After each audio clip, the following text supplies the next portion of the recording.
बिस्मिल्लाहिर्रहमानिर्रहीम, अस्सलामु अलैकुम। आपको खुशामदीद कहते हैं बोल न्यूज़ हेडक्वार्टर्स में। मैं हूं आपके साथ सलमान मिर्जा। मैं हूं महविश तबस्सुम और मैं हूं सहरिश जुहेब। हेडलाइंस आपने जानी, बुलेटिन का आगाज करेंगे और आज की बुलेटिन में आपको बताएंगे सियालकोट पर कानून नाफिज करने वाले इदारे मुतहरिक फैक्ट्री मैनेजर पर तशद्दुद करने वाले 2 मरकजी मुल्जिमान को गिरफ्तार कर लिया गया। मुख्तलिफ छापों में 100 से ज़ायद अफराद भी गिरफ्तार। मुकदमात दर्ज, तहकीकात के लिए 10 टीमें तश्कील दे दी गई। वज़ीर आज़म इमरान खान ने सियालकोट वाक़े को शर्मनाक करार दे दिया। कहते हैं कि शहरी के कत्ल की तहकीकात की निगरानी वो खुद कर रहे हैं। वज़ीर अल पंजाब उस्मान बुज़दार ने तहकीकात की हिदायत कर दी। तर्जुमान पंजाब हुकूमत के मुताबिक 50 अफराद को गिरफ्तार कर लिया गया है। 48 घंटे में तफ्तीश का नतीजा सामने आएगा। हाथापाई, लाठी डंडों के वार, पत्थरों और तोड़ फोड़, पंजाब यूनिवर्सिटी फिर मैदान जंग बन गई। कैंटीन में 2 तलबा तंजीमें आमने सामने। एडमिन ब्लॉक में तोड़फोड़ की। वाइस चांसलर ऑफिस का घेराव किया। ऑफिस के दरवाजे और शीशे तोड़ डाले। सिक्योरिटी स्टाफ बेबस खामोश तमाशाई बने रहे। हंगामे के बाद यूनिवर्सिटी कैंटीन बंद कर दी गई। जामिया में शदीद खौफ हिरास फैल गया। वज़ीर आला पंजाब ने CCPU लाहौर से वाक़े की रिपोर्ट तलब करते हुए इंक्वायरी का हुक्म दे दिया। दूसरी तरफ तर्जुमान पंजाब यूनिवर्सिटी का भी मौक़िफ़ सामने आ गया। पंजाब यूनिवर्सिटी ने पुलिस को कार्रवाई के लिए दरख्वास्त दे दी।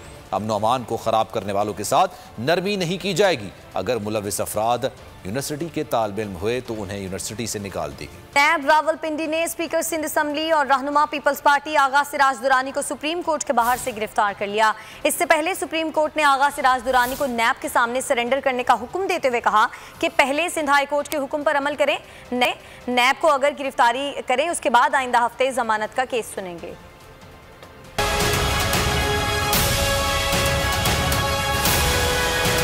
आगा सिराज दुरानी लगभग 4 घंटे तक सुप्रीम कोर्ट में रहे। नैब के सामने सरेंडर करने का हुक्म इत्मीनान से पढ़ा, वकला और साथियों से मुशावरत की, फिर गिरफ्तारी देने सुप्रीम कोर्ट से बाहर आए। बाहर आते ही नैब रावलपिंडी की टीम ने स्पीकर सिंध असम्बली को हिरासत में ले लिया। आगा सिराज दुरानी को कल राहदारी रिमांड के लिए एहतसाब अदालत में पेश किया जाएगा, जिसके बाद उन्हें सिंध मुंतकिल किया जाएगा। नैब पहले भी आमदन से जायद असासाजात केस में सिराज दुरानी को गिरफ्तार कर चुका। इससे कब जमानत मनसूखी के खिलाफ आगा सिराज दुरानी की दरख्वास्त सुप्रीम कोर्ट ने मुस्तरद कर दी। जस्टिस सज्जाद अली शाह ने रिमार्क्स दिए कि हाई कोर्ट ने जमानत मनसूख की, आपको जेल में होना चाहिए था, हम आपको खुसूसी रियायत क्यों दें? पहले सिंध हाई कोर्ट के हुक्म पर अमल करें, नैब को गिरफ्तारी दें, इसके बाद आइंदा हफ्ते आपका केस सुनेंगे।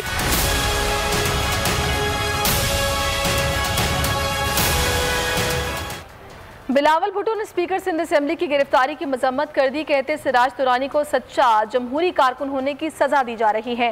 सिराज दुरानी की गिरफ्तारी पर बिलावल भुट्टो ने कहा, नैब की मुदाखलत की वजह से आज न सिर्फ मुल्क की इक्तिसादी सरगर्मियाँ मांद बढ़ चुकी हैं बल्कि इंतजामी इदारे भी अपना भरपूर फाल किरदार अदा नहीं कर पा रहे। नैब PTI की आलाकार बनकर अपोजिशन के खिलाफ कार्रवाइयाँ कर रही है। हम ये जुल्म बर्दाश्त नहीं करेंगे। एहतसाब एक जमहूरी अमल है, लेकिन एहतसाब की आड़ में इंतकामी कार्रवाइयाँ जमहूरियत के लिए तबाहकुन साबित होंगी। बल्दियाती एक्ट के खिलाफ दीगर जमातों की तरह MKM भी सड़कों पर है। हैदराबाद में MKM पाकिस्तान के कारकुनों की जानिब से एहतजाज किया गया। MKM के कारकुन पीपल्स पार्टी के खिलाफ शदीद नारेबाजी करते रहे।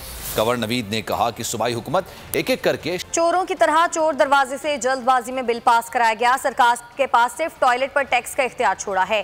तहरीक इंसाफ के रहनुमा हलीम आदिल शेख और खुरम शेर जमान की सिंध हुकूमत पर कड़ी तनकीद। हलीम आदिल शेख बोले कि सीक्रेट बैलेट के जरिए हॉर्स ट्रेडिंग का रास्ता खोला गया, अब वो भी मेयर बन जाएगा जिसकी अहलिया भी उसे वोट ना दे।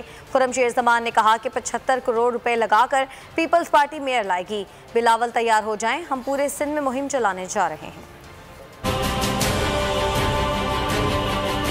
इन्होंने जिस अंदाज से शबखून मारा है, आइन की खिलाफ वर्जी की है। सूरत हाल ये है कि इन्होंने लोकल गवर्नमेंट अमेंडमेंट बिल सबसे पहले तो इन्होंने जब असम्बली में उसको लेकर आए तो वहाँ कानून की इन्होंने चोरों की तरह चोर दरवाजे से बिल लेकर आए और इन्होंने कहा ये कि जी हम, और वो बिल ला के उन्होंने उस सेम डे में पास करा लिया। तो एक इख्तियार दिया है लोकल गवर्नमेंट को कि वो टॉयलेट के ऊपर फीस लगा सकते हैं। अब इन्होंने सीक्रेट बैलेट के जरिए कोई भी शख्स जो है वो मेयर चेयरमैन बन सकता है, मतलब जिसको बीवी भी वोट ना दे, घर वाले भी नाराज हों, वो भी आके बन सकता है। क्लास ये है कि ये बल्दियाती इलेक्शंस के अंदर भी सीक्रेट बैलेट के थ्रू अपने 2 नंबर मेयर को लेकर आना चाहते हैं। हमने कोई तखमीना लगाया है, अंदाजन कोई 72 से 75 करोड़ रुपए पीपल्स पार्टी नियत रखती है खर्च करके अपना मेयर लाने के लिए। सो बिलावल बी प्रिपेयर्ड। हम जो है तैयारी हमने बड़ी जबरदस्त किस्म की हुई है। हम पूरे सूबे सिंध की आवाम को सड़कों पे लेकर आएंगे। आपकी सोच है कि हम कहां तक जाएंगे।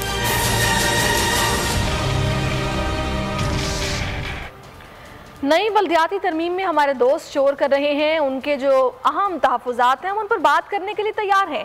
पीपल्स पार्टी के रहनुमा सईद गनी और नासिर हुसैन शाह की प्रेस कॉन्फ्रेंस। सईद गनी ने कहा काउंसिल मेंबर मेयर का इलेक्शन लड़े, थाने का SHO UC चेयरमैन को रिपोर्ट करेगा, SP अपने मेयर को रिपोर्ट करेगा। नासिर हुसैन शाह बोले हम उनकी सारी बातें मान लेते हैं, ये फिर भी शोर मचाते हैं। बल्दियाती इदारों को बाख्तियार बनाने के लिए अपोजिशन लीडर कौमी असम्बली शहबाज शरीफ से फारूक सत्तार ने मुलाकात की, जिसमें कराची की सियासी सूरत हाल पर बातचीत हुई। फारूक सत्तार ने कहा कि सिंध हुकूमत ने बल्दियाती निज़ाम के तसव्वुर के पामाल के तमाम इदारे शहरों से छीन लिए हैं। एहसन इकबाल बोले कि मुल्क के जहाज को उड़ाने के लिए अब पायलट बदलना जरूरी है। गवादर को हक दो तहरीक का धरना 20वें रोज में दाखिल हो गया। शहरियों की बड़ी तादाद अब गवादर के वाई चौक पर धरना दिए बैठी है। हुकूमत का कोई नुमाइंदा मुज़ाकरात के लिए ना पहुंचा। गवादर में हक दो तहरीक का धरना जारी है। ताज़ा तरीन सूरत हाल जान लेते हैं बोल न्यूज़ के नुमाइंदे इस्माइल उमर से। जी इस्माइल बताइएगा। जी मैं इस वक्त मौजूद हूँ।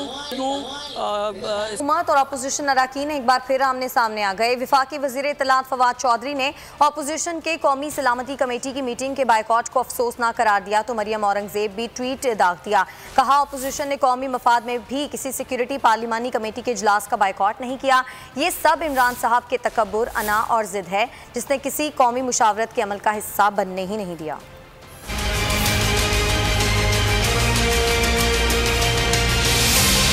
हुकूमत और अपोजिशन अरकान की लफ्जी गोलाबारी। ट्विटर पर एक दूसरे के खिलाफ खूब ट्वीट दागे। वफाकी वजीर इत्तलात फवाद चौधरी का ट्वीट, अपोजिशन के कौमी सलामती कमेटी की मीटिंग के बायकॉट को अफसोसनाक करार दिया।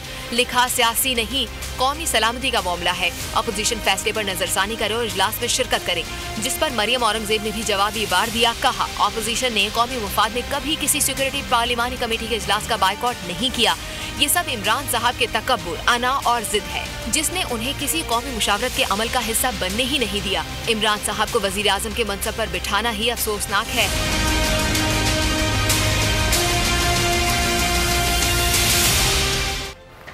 शहबाज गिल ने मरीम नवाज की एक और ऑडियो लीक होने की पेशगोई कर दी। कहते हैं बाजी 15 दिन की छुट्टी पर हैं क्योंकि उनकी एक और ऑडियो आने वाली है। इस ऑडियो में सामने आएगा कि मीडिया वर्कर्स का इस्तेसाल किसने किया।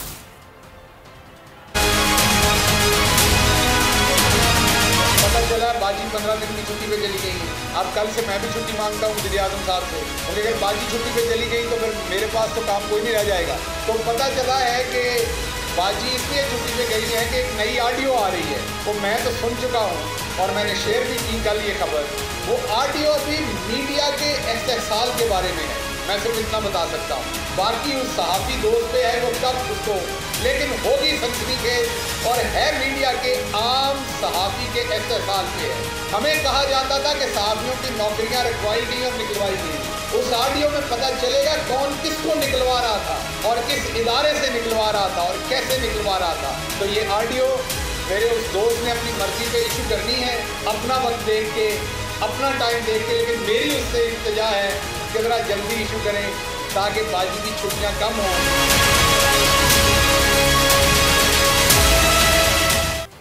असद उमर के पीडीएम पर वार। कहते हैं कि पीडीएम तारीख पर तारीख दे रही है, बिलावल भी तारीख दे रहा है।